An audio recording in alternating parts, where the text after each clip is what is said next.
Welcome back, and we're entering part 3, the final stage of this Pilates class on the mat using the overball. We're going to come into 4-point kneeling next, and we're going to use the ball to help us connect through the inner thighs, through the pelvic floor. So bring yourself onto your hands and knees, bearing in mind if you need cushion support under your knees, pop some cushions under there. You could use really thick ones if you need to, otherwise just a little thin one. Again, a towel would be adequate if that helps. You'll need a ball if you have one. You could grab something else, a cushion, and pop that between your knees. So when you're ready, let's come into position. The hands you're going to place directly under your shoulders, the knees directly underneath each of your hips, and then the ball just between the knees, bringing them together enough so that you can feel that little bit of connection. Spread the fingers wide onto the mat if you are comfortable having your hands flat onto the floor. If you prefer, you could use they call this the gorilla position, like a big silverback where you have lovely straight wrists. So this would be more comfortable for those of you who feel more comfortable in this position. So I'm going to go flat hands, spread my fingers wide, line my middle fingers up with the middle of my wrists. I'm going to then tuck my toes underneath because we're going to be lifting the knees away from the floor in a moment, so you want to have the feet ready. We're going to start with a lovely cat spine. So think of your neutral curves, the lumbar spine, the curve behind the neck, wide shoulders, and then find that support from the tummy, so the belly button gently draws towards the spine. Then you're going to tuck the tailbone down towards your feet, curl your lower back, your mid back, upper back, neck and head, and you're looking to the ball. So we're coming into a C-curved spine. Keep hold of the ball, give it a little squeeze, lift your knees just off the floor, lower the knees, and then return to your neutral spine. Take a breath in. Breathe out, curl from the tailbone to the base of your head into your cat, your C-curve. Breathe in there. Breathe out, squeeze the ball, hover the knees. Breathe in to lower. Breathe out to come out of your cat. We're going to do 3 more.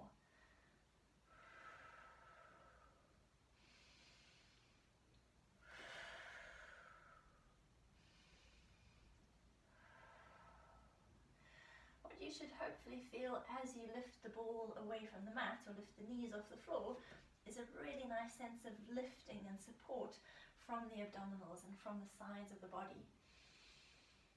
So this will be our last one to finish, and then we're going to add a little extra challenge for those of you who want that challenge. We're going to now come into our down dog. So the position is exactly the same to start, and the sequencing is the same. You're going to come into your cat, and then instead of just hovering the knees, you're going to straighten the legs. Lift your bum right up to the ceiling. Push your head through your arms, look down to your heels, and give them a little push towards the floor if you can. Come back onto your toes, bend your knees. They return to the mat and you come out of your cat. So we're going to take a breath in to prepare. Breathe out, curl into the cat. Breathe in there.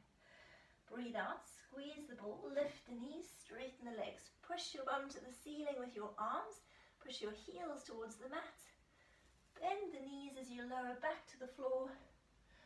Come out of your cat position. We're going to do 2 last ones. Breathing out.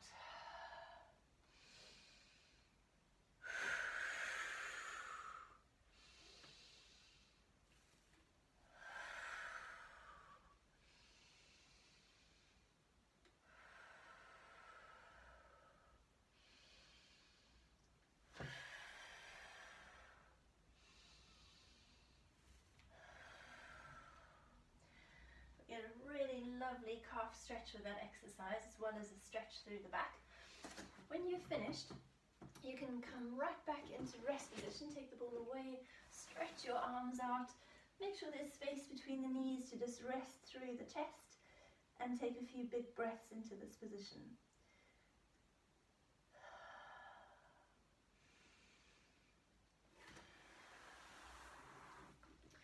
Those of you who are not comfortable coming right back onto the heels, you could stay up in high kneeling. So your knees are high.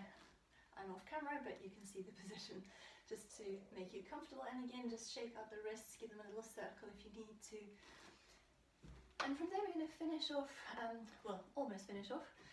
We're going to come onto our tummy next and do a little bit of extension again, but this sequence is for strengthening the back. So we're going to start off with a little upper back strengthening, and then we're going to work right the way across the whole of the spine. So again, we're going to use the ball if you're happy to. We're going to place the ball right underneath your chest, so right on the breastbone itself. Your legs will be straight out behind you. They're a little wider than your hips, and the heels are dropping in, the toes are pointing out. Your chest, as I say, is resting on the ball. Your forehead could rest onto a cushion or onto a towel or straight onto the mat. Obviously, if you have the ball, you might need slightly higher head cushion support. So you're starting off in a flexed spine.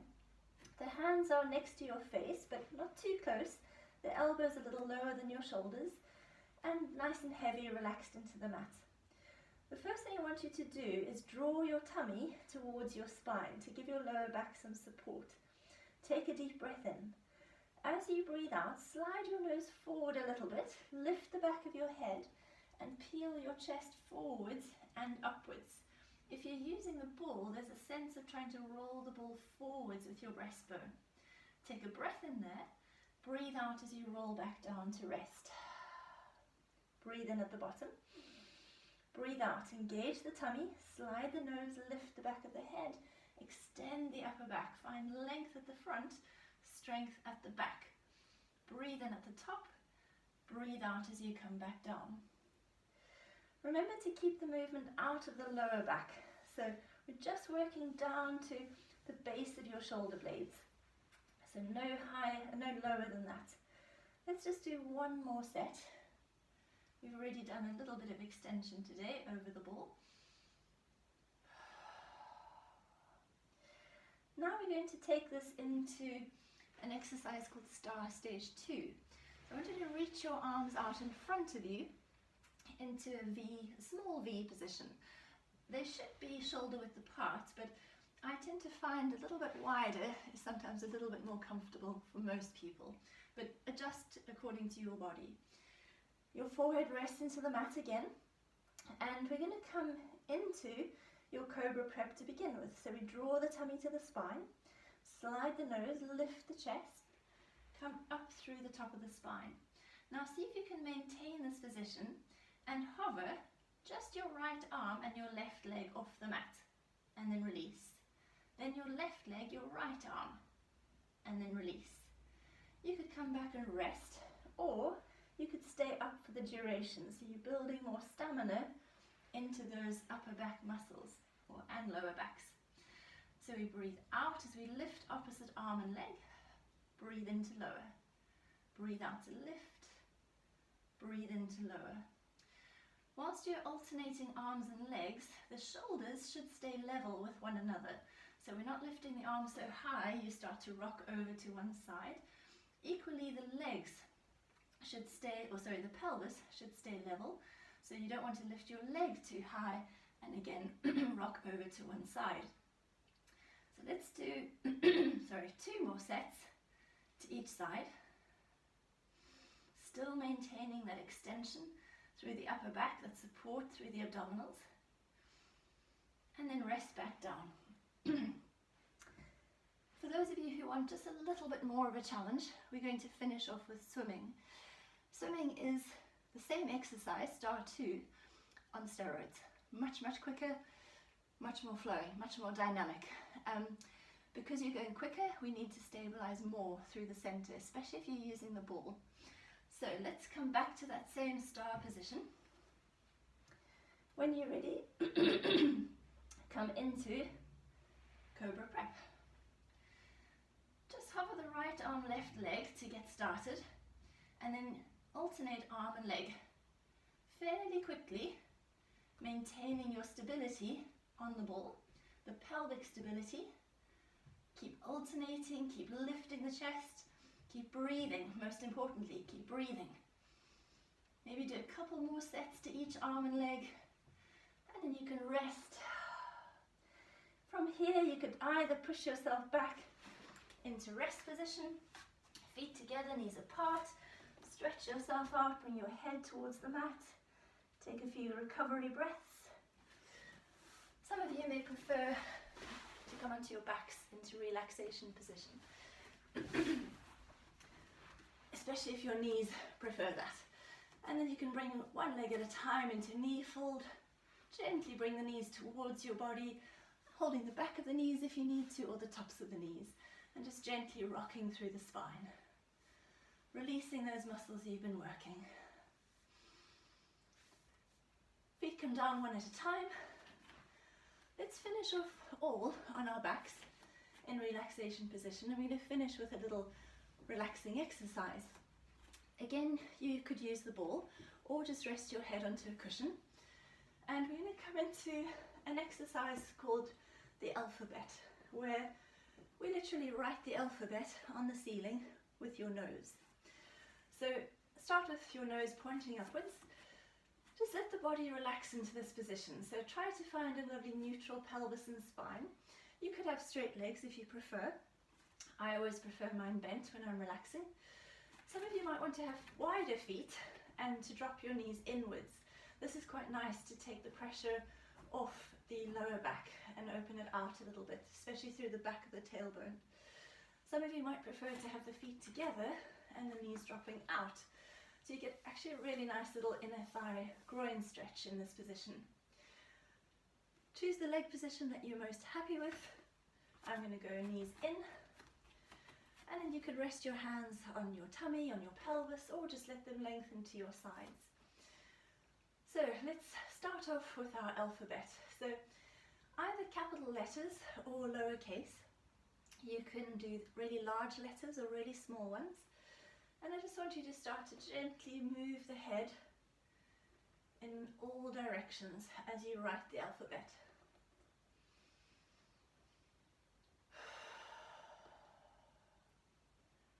Let the body continue to relax. Let the breath come and go.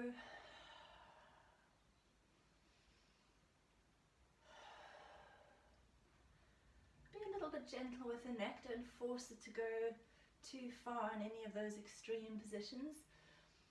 But if you are using the ball, it's really lovely because that round surface just makes it so much more easier to move the head in those different directions.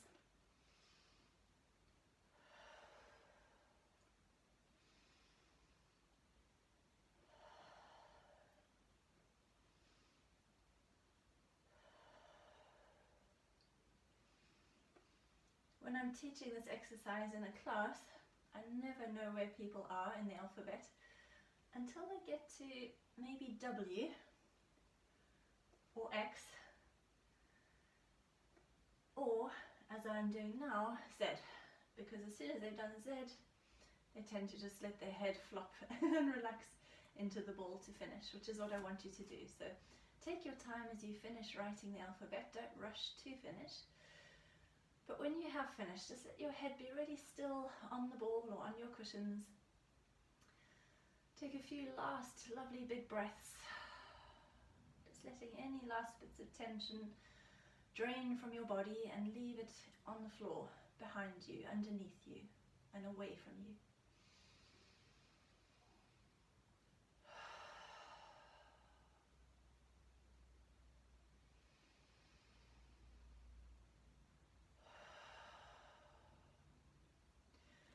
You're very welcome to stay on your back and to continue relaxing for a few little moments. I'm going to turn onto my side and gently push myself up. So thank you for joining me for this, my first venture onto YouTube. As you know, I've done a 3-part series because each video is about 20 minutes long. I struggled uploading a full hour video, so this may be what I do going forward. But yeah, I hope you've enjoyed it. I hope that your body feels much more loose and free and stretched and warm and relaxed. And I look forward to seeing you again on the mat as soon as possible. Look after yourself. Bye for now.